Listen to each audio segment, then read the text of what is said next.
'Twas the night before Christmas, when all through the house not a creature was stirring, not even a mouse.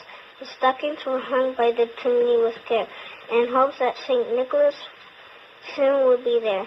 The children were nested, all sung in their beds, while visions of sugar plums danced in their heads, and Mamma in her kerchief, and I in my cap, had just settled our brains for our long winter's nap.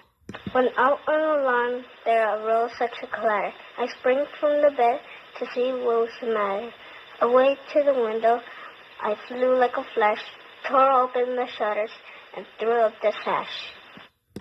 The moon and the brisk of the new-fallen snow gave the luster of midday to objects below, when what to my wondering eyes should appear but a miniature sleigh and 8 tiny reindeer, with a little driver so lively and quick, and I knew in a moment it must be St. Nick. More rapt than eagles his coursers they came, and he whistled and shouted and called them by name. Now Dasher, now Dancer, now Prancer and Vixen, on Comet, on Cupid, on Donder and Blitzen, to the top of the porch, to the top of the wall. Now dash away, all.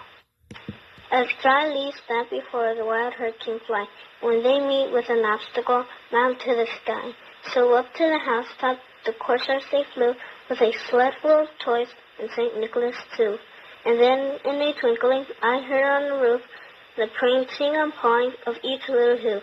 As I drew my head and was turning around, down the chimney St. Nicholas came with a bound. He was dressed all in fur from his head to his foot, and his clothes were all tarnished with ashes and soot. A bundle of toys he had flung on his back, and he looked like a peddler just opening his pack. His eyes how they twinkled, his dimples how merry, his cheeks were like roses, his nose like a cherry. His droll little mouth was drawn up like a bow, and the beard of his chin was as white as the snow. The stump of a pipe he held tight in his teeth, and the smoke it encircled his head like a wreath.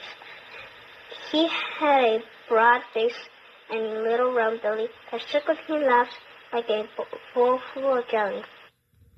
He was chubby and plump, a right jolly old elf, and I laughed when I saw him in spite of myself.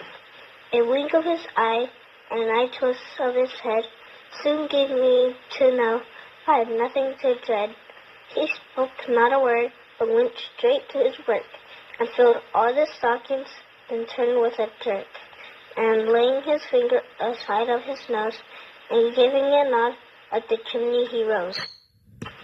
He sprang to his sleigh, to his team gave a whistle, and away they all flew like down of the thistle. But I heard him exclaim, he drove out of sight. Happy Christmas to all, and to all a good night.